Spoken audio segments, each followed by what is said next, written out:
Bula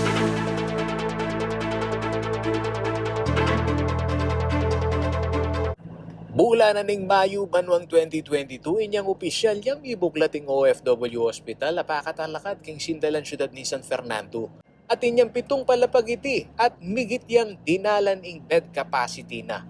Prioridad ning hospital ding overseas Filipino workers ang poding karelang pamilya. Ing pamanibala kaniti suking gamat ning Department of Migrant Workers. Ay po, basta approve mo na talaga nila may goblalagay nga abroad, qualified la ka rin. Pati rin immediate family ra. Halimbawa, itang asawa na or ring anak na. Ngayon, nung single yung OFW, pwede la rin nga rin. Sumangib ning modernong istruktura ang pong pasilidad, aminado ya OWA Region 3 OIC Director Mayolito David na limitado ya pamurin king outpatient ang pong mapila na serbisyo ing ambang ning ospital kareng pasyente.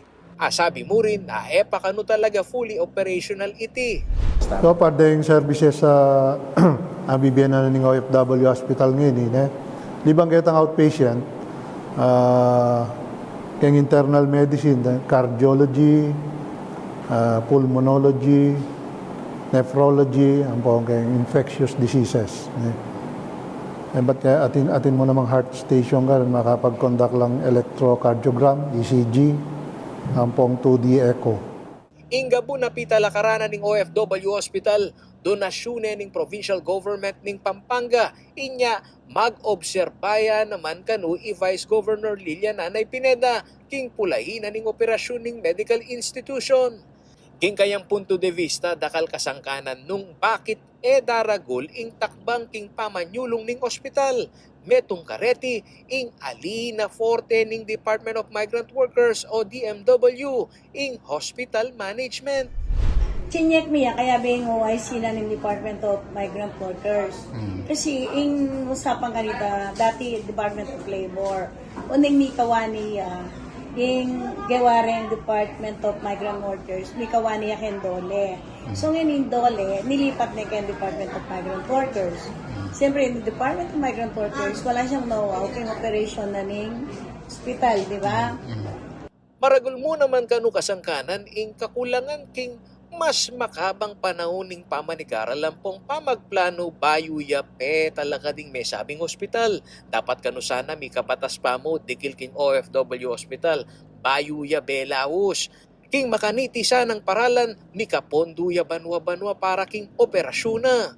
Uli na pining mikalusot neking kongreso ing mumunikalang OFW Hospital Act o ing House Bill number 8325 sana mika version ne ing Senado at maaprobaya naman niti.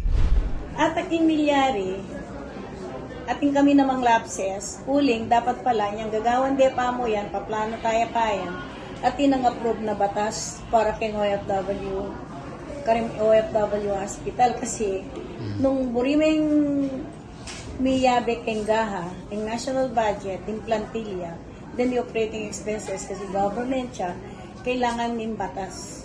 So, ginawa ng batas si GMA, final na, pasado na Congress, so ngayon, namong finaling Senado. Pagpasalamat na kanung Vice Governor Pineda, misubong yaking proposed 2024 national budget ing gidinan niyang pondo ing OFW Hospital. Ing commitment na kanuning Department of Budget and Management o DBM suking migit kapit ng bilyong pesos. Kapamilatanan iti ni kaplantilla posisyon kanu kareng kulang a medical and healthcare workers ampong misamasla naman ding pasilidad king ospital. Magpasalamat ko naman kay DBM kasi dinina na niyang plantilyang 198 plantilla, medical and non-medical. At yung budget for 2024, 650 million. So, in 650 million for 2024, maging sapat siya para kitang plantilla. Pero kingikit ko, aliya pa talaga. Kailangan niya yung subsidy ng OWA.